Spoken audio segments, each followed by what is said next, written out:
Kalau Golkar gimana? Ini kan juga nggak terlalu banyak sebenarnya caleg-caleg muda yang didorong oleh Golkar. Terhambat juga regenerasi anak-anak muda di Golkar ya? Justru tidak, justru Tidak. Golkar ini luar biasa karena kaderisasinya kita punya Golkar Institute yang pertama, lalu Lembaga itu. Ya, lembaga untuk sekolah kaderisasi, Oke. untuk membuat kebijakan publik, itu yang pertama. Yang kedua, Golkar ini memiliki kader-kader under 40 yang masuk di kepala-kepala daerah maupun anggota-anggota legislatif.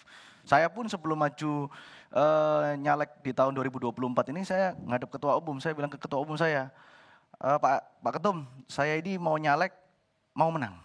Yang saya lawan senior. Jadi kalau misalnya saya harus mengisi kontestasi pileg ini hanya buat lucu-lucuan, saya mau nikah nih Pak, saya mending bangun rumah, saya bilang gitu. Terus Pak Ketum jawab apa? Saya bilang silakan, saya berikan kamu fair fight.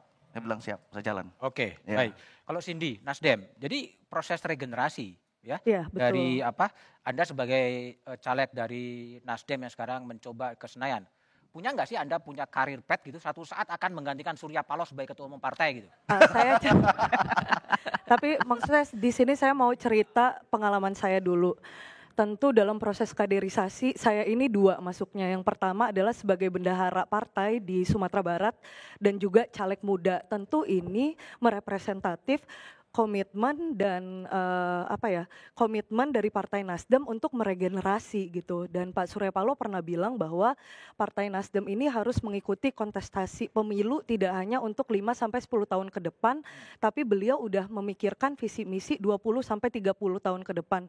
Tentu karena itu kita tahu pentingnya regenerasi yang ada di Partai Nasdem. Dan yang kedua, saya ini juga ikut proses kaderisasi. Mulai dari Mulai dari pelatihan, BIMTEK, program kepartaian, dan ini sangat penting sehingga kita sebagai politisi Kalau dipendekin muda, jawabannya iya apa enggak? Oh iya, tentu iya. Iya ya. Jadi suatu saat memang kalaupun ada keadaan yang memungkinkan, bisa juga kan menggantikan Pak Surya Paloh gitu ya? Iyalah, kan kaderisasi. Iya kan siap kan? Iya dong, ditonton loh ini oleh Pak Surya Paloh ya. Apalagi maksudnya apa-apa karena dong. kita kan mulai dari usia, kalau saya sendiri 24 tahun. Jadi mungkin saya punya waktu yang banyak untuk mematangkan diri saya sebagai politisi gitu. Oke, kalau Sandra, ini kan di P3, caleg muda dan kemudian perempuan. Ada nggak sih handicap dari muda dan gender untuk naik karir politiknya di P3? Oke, sebenarnya kalau dari yang saya rasakan selama ini di P3 justru kita diberikan karpet merah. Karpet merah? Ya, untuk caleg-caleg muda dan apalagi perempuan. Bahkan Ketua Bapilu kita, Bang Sandiaga Uno, beliau pernah bilang tuh pas Rakernas ya, kumpul semua caleg DPR RI bahwa P3 itu sebenarnya partai para perempuan juga loh. Jadi itu memang salah satu dari program-program kita. Jadi kalau dari saya sendiri, saya merasa juga P3 itu secara data sebenarnya partai yang paling inklusif terhadap teman-teman disabilitas juga. Jadi memang kita terbuka untuk semuanya dan justru kita pengen anak-anak muda, ayo lirik dong partai kita yang udah partai. Sandra, jadul. Sandra, kamu digelarin karpet merah, bukan karpetnya hijau. Oh iya. Hijau. Merah sama hijau tuh, Pi. Merah dan hijau sekarang sudah bergabung.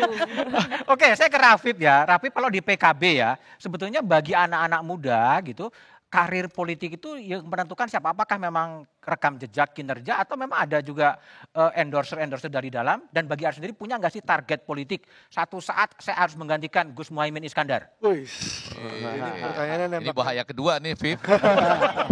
Karena masih panjang nih, Gus. Gus. Jadi gini, kalau bicara Partai Kebangkitan Bangsa, hari ini satu. Kita punya ketua umum yang paling muda waktu itu kalau nggak salah pernah menjabat sebagai wakil ketua DPR RI. Jadi bukan hanya memberikan kesempatan, tapi juga dicontohkan. Dan dilihat dalam prosesnya hari ini beliau duduk sebagai salah satu paslon. Itu yang pertama. Jadi tujuan PKB hari ini bukan hanya lagi berbicara mengenai kesempatan anak muda, tapi berbicara mengenai bagaimana anak muda benar-benar bisa direpresentasikan, anak muda benar-benar bisa diwakilkan, dan kesetaraan dan kesempatan terhadap anak muda itu terbuka luas.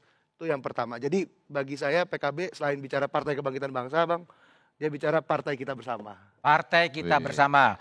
Ruby, jadi kalau Gerindra kan kelihatannya memang banyak kader-kader muda yang kemudian tampil gitu.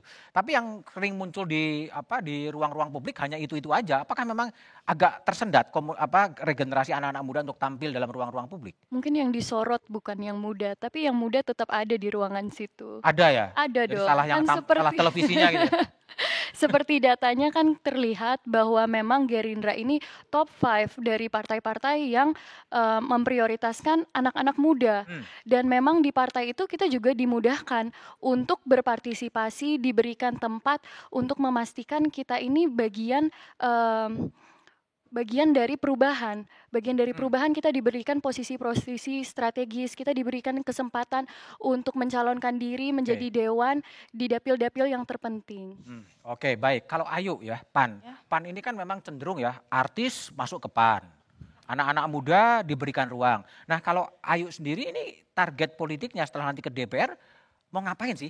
Punya nggak satu saat aku harus jadi ketua umum PAN, menggantikan Bang Zulkifli Hasan gitu? Atau jadi presiden sekalian? Kebetulan kalau di Partai Amanat Nasional nggak ada yang nggak mungkin ya. Pendiri nggak pun mungkin. bisa Tapi digeser. niat nggak? Kalau ada kesempatan akan maju sih. Nah ini yang bagus kan, jelas clear maunya gitu. Ya karena di Partai Amanat Nasional memang partai yang inklusif dan memang kaderisasinya mungkin nggak seperti partai-partai lain gitu. Jadi kalau di PAN itu kalau kita memang pintar, cerdas dan cerdik, kita bisa lebih licin untuk masuk-masuk ke DPP, untuk masuk-masuk ke jaring-jaringan yang lain.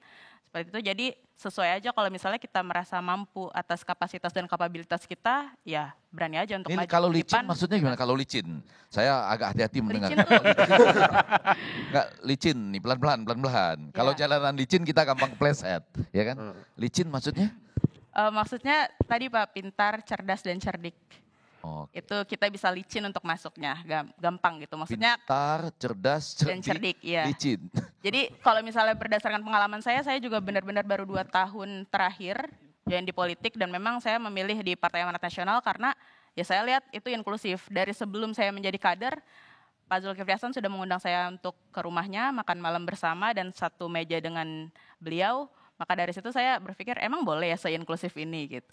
Dan itulah Partai Amanat Nasional.